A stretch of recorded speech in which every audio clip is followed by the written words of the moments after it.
Last time, we left a young Gjergj Castrioti at the threshold of a new life, stolen from his homeland and thrust into the heart of the Ottoman Empire. He was a boy marked by loss, but also by an unyielding spirit. Today, we witness the forging of that spirit into a weapon, the first stirrings of a legend that would echo through centuries. This is the story of how a boy named Gjergj began to transform into the Dragon of Arbëria. The Topkapi Palace was a world of stark contrasts. Opulence and brutality, scholarship and steel, all coexisted within its formidable walls.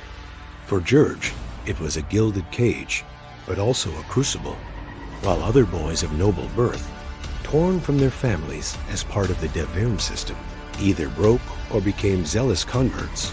Gjergj walked a different path. He learned, he watched, he absorbed everything the Empire could teach him, not as a submissive servant, but as a student of his enemy. He excelled in the Endurian school, the elite academy for the Empire's future leaders. He mastered Turkish, Arabic, and Persian. He studied the Quran, Islamic law, and philosophy. But it was in the training yards, the arenas of martial combat, where the true Gjergj began to emerge. He wasn't just skilled, he was a prodigy. With a sword in his hand, he moved with a grace and ferocity that startled his instructors. In wrestling, his strength and tactical mind were unmatched. He earned a new name from his Turkish peers, Iskender, meaning Alexander, a nod to the great Macedonian conqueror of old. It was a name of respect, a name of power. But deep down, he was still Gjergj, the son of John Castrioti. The Sultan, Murad II, was a shrewd and observant ruler. He saw the fire in the young Albanian's eyes, the raw potential that could be honed into a devastating tool for the empire. Murad took a personal interest in Iskender's development, seeing in him not just a future general, but perhaps the finest warrior of his generation. He was brought into the Sultan's inner circle, a position of immense privilege and perilous scrutiny. Every move was watched, every word weighed. Gjergj learned the art of courtly intrigue, the subtle dance of power and politics, all while keeping his true thoughts locked away. His reputation as a peerless warrior grew with each passing day, but it was a single duel that would cement his status and send whispers of his name throughout the empire. The challenger was Arslan Pasha, a veteran commander, a giant of a man known for his brute strength and a string of victories in single combat. Arslan was arrogant, dismissive of the boy general who had captured the Sultan's favor. He saw Iskender as an upstart, a court favorite who had never truly been tested in the unforgiving crucible of a real fight to the death. The challenge was made publicly, a calculated move to humiliate Gjergj. To refuse was to show weakness.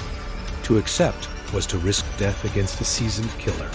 The duel was set. The entire court, including Sultan Murad himself, gathered to watch. The air in the training arena was thick with anticipation. Arslan Pasha entered first, his heavy armor clanking, his scimitar a monstrous crescent of polished steel. He was a mountain of muscle and menace. Then Gjergj entered. He was leaner, more agile. He carried a lighter, straight-bladed sword, a weapon that favored speed and precision over brute force. He was calm, his eyes focused, betraying none of the immense pressure he must have felt. The contrast between the two fighters was stark. The lumbering bear versus the coiled viper. The duel began.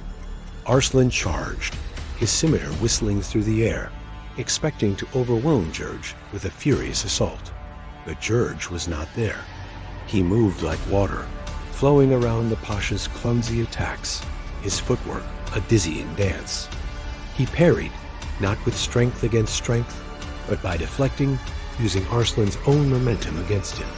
Each of the Pasha's mighty swings met only empty air, or the precise ringing kiss of Gjergj's blade. Frustration grew on Arslan's face. He became wilder, more reckless. His powerful blows began to slow, his breath coming in ragged gasps. This was what Gjergj had been waiting for. He had not just been defending. He had been studying, analyzing, waiting for the perfect opening. Then it happened. A slight imbalance, a moment of overextension from the Pasha. In that split second, Gjergj exploded into motion. It was no longer a dance. It was a strike of lightning.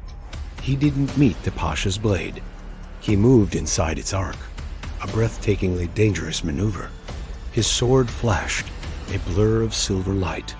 It was not a wild slash, but a precise, controlled thrust. A single perfect strike. Silence fell over the arena. Arslan Pasha stood frozen for a heartbeat, a look of disbelief on his face. Then he crumpled to the ground, his great sword clattering beside him. Gjergj stood over him, blade pointing downward, his chest heaving slightly, but his gaze as steady as stone. He had not just defeated the Pasha, he had dismantled him. He had proven that intelligence and speed could triumph over brute force. From his seat, Sultan Murad watched with a calculating gaze. He was not just impressed, he was intrigued. He had seen thousands of fights, but he had never seen anything like this. It wasn't just the skill, the speed, or the strength. It was something more. In the heat of the final moments of the duel, as Gjergj moved in for the finishing blow, Murad saw a fleeting image, a shadow of something primal and powerful, overlaying the young man's form. It was a flicker of movement, a shift in the light that for a split second resembled the coiled neck and striking head of a great dragon. The Sultan dismissed it as a trick of the light, a figment of his imagination, but the image lingered. He saw the same fire in Gjergj's eyes that he imagined a dragon would have, ancient, intelligent, and untamable. He had sought to make Gjergj a sword for the Empire, but now he wondered if he had instead caged a force of nature. For Gjergj, the victory was more than just a matter of survival or honor. As he stood over his vanquished opponent, the cheers of the crowd a distant roar. A profound realization dawned within him. The fight had awakened something. It was a feeling he had touched upon in training, a deep well of strength and instinct he could draw from.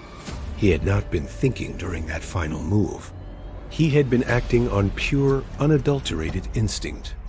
It felt as though some other, older part of himself had taken control. A part that was not Iskander, the Sultan's favorite, but Gjergj, son of Albania. A part that was connected to the mountains of his homeland, to the tales of old heroes, to the symbol of his family, the double-headed eagle. In that moment, he felt the first true stirrings of his destiny. He was more than a gifted soldier. He was more than a clever courtier. There was something greater slumbering within him, something powerful and fierce. That night, as he looked out from his window toward the distant, unseen mountains of his homeland, he understood. The duel with Arslan Pasha was not just a fight, it was a test. And he had passed. The Empire had tried to mold him, to shape him into their own image, to make him a tool. But they had failed. They had taken a prince and tried to make him a slave. Instead, they had sharpened him into a weapon that was now beginning to understand its own purpose. The whispers in the court changed. They no longer spoke of Iskander, the gifted boy. They spoke of a fearsome warrior, a man with an almost supernatural ability in combat. They spoke of the shadow that seemed to follow him, a flicker of a dragon in his eyes. The Sultan took notice. His favor remained, but it was now tinged with a newfound caution, a wary respect. He started giving Gjergj more responsibilities, sending him on military campaigns, testing the limits of this incredible weapon he possessed. Gjergj accepted it all. He fought for the Sultan. He won victories for the Ottoman Empire, across Anatolia and into Europe. With every battle, he learned more about their tactics, their strengths, and most importantly, their weaknesses. He was still playing the part of Skanderbeg, the loyal Ottoman commander. But inside, the dragon was awake. It was watching, waiting, and growing stronger with each passing day, dreaming of the moment it could finally break its chains and take flight back to the mountains where it belonged. The first sign had appeared. The legend of Skanderbeg had truly begun. Thank you for watching this chapter of our story. The stage is set for one of history's greatest reversals.